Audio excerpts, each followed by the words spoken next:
করলা মোটামুটি সবসময় 50 টাকার উপরে পার কেজিতে থাকে আমাদের এখানে। আর দেশি করলার দাম সবসময় ভালো বিক্রি করা যায় বাজারে, আর চাহিদা অনেক বেশি। এই হচ্ছে আমাদের এবারের করলা, ফলন অনেক ভালো, কিন্তু আগের মতো আধুনিক পদ্ধতি না।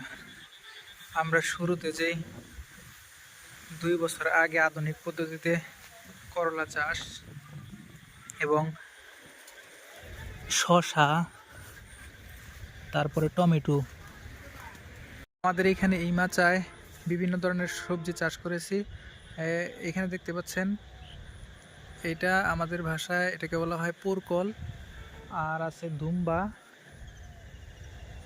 এই পাশে আছে হচ্ছে করলা। করলায় কিন্তু অনেক ফলন। এইখানে অতটা পরিমাণ যত্ন করা হয় না, মোটামুটি কিছু যত্ন করা হয়।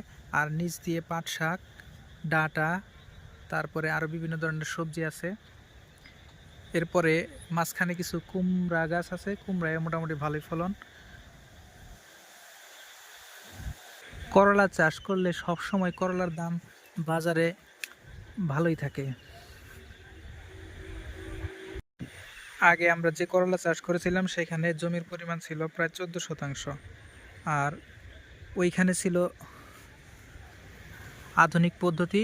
কিন্তু এইবার আমরা এরকমভাবে জাংলা করে দিয়েছি, এইখানে জমির পরিমাণ হচ্ছে 8 শতাংশ।